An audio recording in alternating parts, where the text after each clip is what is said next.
O primeiro jogo que a gente tem é entre Houston Texans e Baltimore Ravens, senhoras e senhores. Que história também temos para esse jogo, né? Falando um pouco dos Texans, a gente mencionou a grande vitória que eles tiveram sobre os Browns, mas é um time que CJ Stroud é o cara da franquia e joga como um veterano. A parte de calouro não foi minimamente fator contra os Browns. Agora enfrenta mais um time da AFC Norte, mas a gente sabe também do poder que os Ravens têm correndo, defendendo, uma das melhores defesas. Vai ser muito interessante esse jogo. É impressionante, né? Um calouro que parece que já está há 10 anos na liga. Tamanha experiência e maturidade dele. Porém, agora, o nível subiu um pouco, sabe? O sarrafo subiu legal, porque tem uma diferença gritante entre os Ravens e os Browns. Dessa vez, não vai ter um Flaco do outro lado. Não imagino que o Lamar Jackson vai entregar a bola assim de graça para a defesa dos Texans. Também tem uma grande defesa, né, de Baltimore, onde vai ser um baita desafio para o CJ Stroud. Ele vai ser exigido mais uma vez. E assim, eu acho que todas as esperanças, as chances de Houston vencer esse duelo e chegar no final de conferência passam para o seu quarterback. CJ Stroud fez toda a diferença nesse jogo contra os Browns e é um cara que pode elevar o nível de seus companheiros. O ataque, mesmo sem Tank Dell, mas com o Nico Collins jogando muito, com o Brevin Jones, com o jogo terrestre também, Jordan, na verdade, perdão. Com o jogo terrestre encaixando, né? Pode ser que seja um jogo disputado, mas Baltimore, jogando em casa, tendo MVP da temporada no seu time, é favorito, amplamente, né? Como diz, tem uma grande defesa, uma defesa que já parou ataques até melhores do que de Houston, né? Consegue roubar a bola, consegue impedir grandes avanços, né? De forma geral, tá até vendo aqui a defesa que menos sofre pontos, né? Apenas 16 por jogo, e é top 10 em basicamente tudo, né? Em jardas terrestres, em jardas aéreas. Então, é uma defesa muito sólida que basicamente não tem nenhum buraco. Então, como o CJ Stroud vai explorar essa defesa?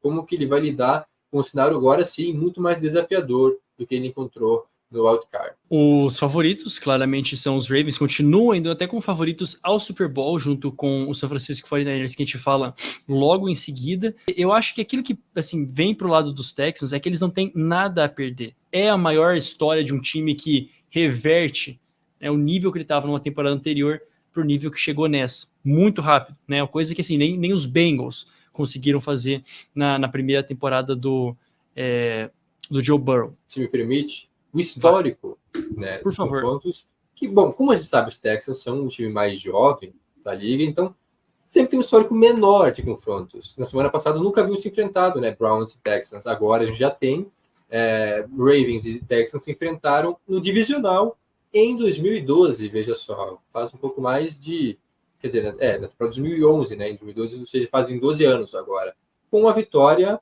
de Baltimore, vitória por 20-13, jogo até equilibrado. Aquela temporada, na verdade, né, quem não lembra, que terminou o título, né, de passagem, com Joey Flacco. Mas é isso, né, um histórico favorável para os Ravens, que só se enfrentaram uma vez e são favoritos novamente, mas não descartaria, como já disse, uma vitória de Houston. Bom, eu vou de Ravens aqui, né? Aqui meu palpite vai ser bem direto ao ponto. Não digo nem pela lógica, porque não tenho dúvidas que esse jogo vai ser de pontos, né? Mas por toda a força dos Ravens, é um time menos enganoso, entendeu? Assim, a razão de os Ravens vão pipocar, creio que não, né? E não seria uma pipocada aqui se for um jogo competitivo, né? Um jogo até o final, como foi, por exemplo, os Lions e Rams. Realmente. Vai ser difícil, cara, para os Texans. Meu coração diz uma coisa, mas minha razão diz outra, né? Não deixa eu seguir esse lado, né? Os Texans, seria maravilhoso, né? Ver CJ Stroud chegando no final de conferência já na sua primeira temporada, mas eu acho que também tem tempo para isso, né? Não precisamos precipitar as coisas.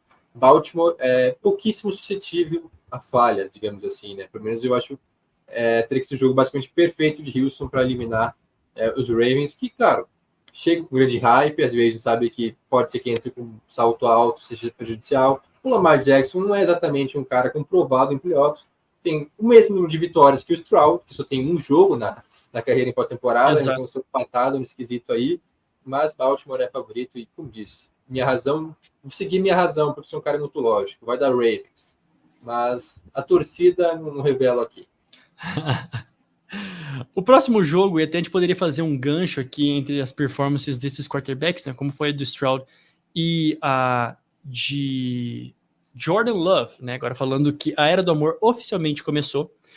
Ele tem uma pedreira agora pela frente. Esse jogo, né, em Santa Clara, para enfrentar a equipe de Kyle Shanahan e Cia, vai ser um baita de um jogo, e um jogo que a gente está acostumado a ver, estávamos acostumados a ver em playoffs, né, chegando nessa altura dos playoffs, seja Divisional Round, seja finais de conferência. A equipe de Green Bay, estava até vendo alguns power rankings hoje, e é tido como o pior time aí dos que sobraram, né?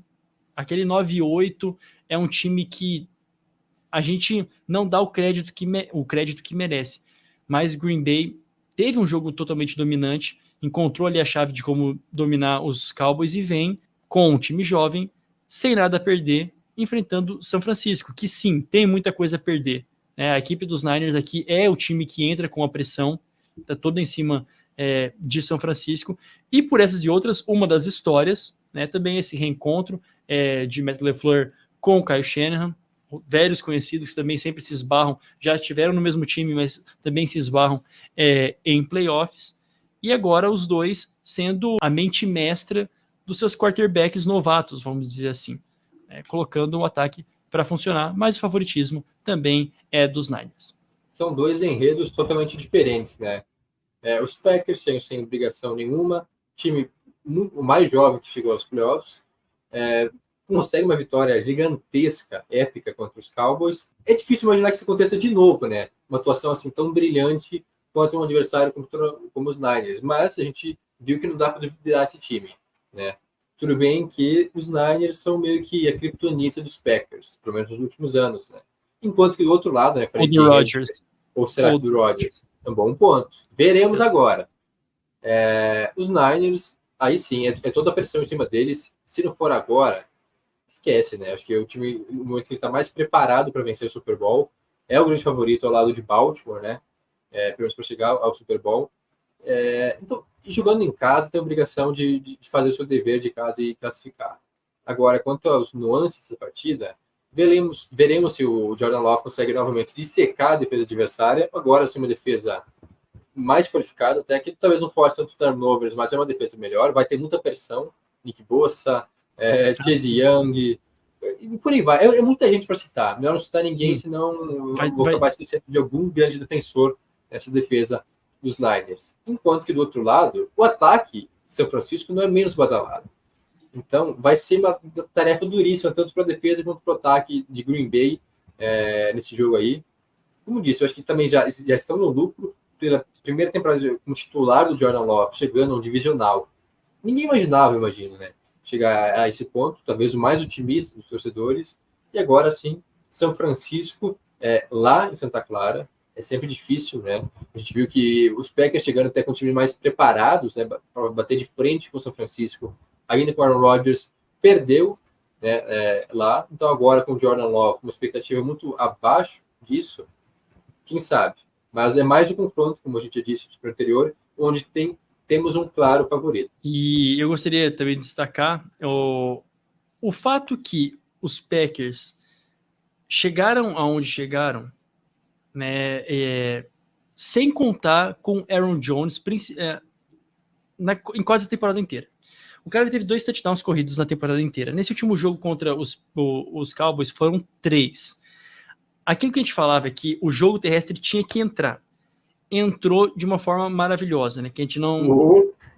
Foi uma coisa assim, bizarra, né? Então, seguindo esta lógica, é a mesma receita, né? Contra a equipe dos Niners, que tem uma boa defesa contra o jogo terrestre, né? É verdade, também, como também tem uma contra o jogo aéreo, mas o ponto é que a gente viu que como o Jordan Love também tem capacidade impressionante de big plays com os seus recebedores jovens, né? Desconhecidos os seus recebedores, né? E botando seus tight ends também no mix. Foi um jogo que os tight ends dos Packers foram muito envolvidos, né, contra os Cowboys. Então, criatividade não falta, né? Tentando aí colocar os lados positivos, o que você pode esperar, torcedor dos Packers, né? Contra os Niners. É fazer a mesma receita de bolo contra os Cowboys. E torcer para a defesa, para sua defesa estar inspirada. Vai precisar botar pressão, né? E quando precisou nesse jogo contra Dallas, a gente viu como o Jair Alexander é um game changer, né? Como é um playmaker totalmente essencial. Então, as peças estão lá também. Talvez o favoritismo tão exacerbado, a gente já viu que os favoritos nessa primeira rodada deram um certo vexame, mas tem esperança, Packers, porque até agora já foi bem melhor do que o esperado. Já que o Jonas comentou sobre corner, a receita, o negócio é seguir a mesma receita que foi contra os Cowboys. Agora, só não espere que o Charvarius Ward vai tomar as mesmas big plays que o Darren Bland, ou que o Stephon Gilmore, né? Acho que não vai ser tão simples assim agora, né? Apesar de que a secundária de São Francisco está desfalcada, a gente sabe que o Hufanga está fora da temporada, que é uma baita baixa, né? Se não me engano, o Greenlaw é dúvida, né? Questionável para essa partida, então, olha, pode ser que os Packers tenham um retorno do Jaden Reed, que não jogou contra Dallas e foi o principal recebedor do time nessa temporada, então, algumas mudanças, né, para essa partida. Acho que sim, o torcedor tem total direito de sonhar, apesar de, como a gente falou sobre o histórico aqui, né, não muito favorável recentemente, e eu estava vendo aqui, é impressionante, né, porque parece que todo ano, cara, ou a gente tem um Niners e Cowboys, ou um Niners e Packers. Assim, todo ano acontece, cara. Sim. Já está roteirizado, né? E o histórico desse confronto aqui, ó, Niners e Packers se enfrentaram 9 vezes. Achei até que fosse mais na história da NFL. Vantagem em playoffs, só em playoffs. Vantagem para São Francisco, 5-4.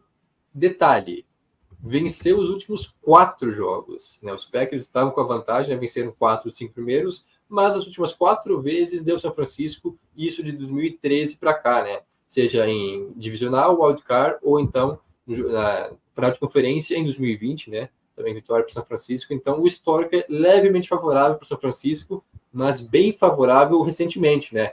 Com o quesito Aaron Rodgers, ou seja, ele perdeu as 4 vezes para os Niners. Com o Brett Favre é mais favorável. Veremos agora, então, como será com Jordan Love. Que momento.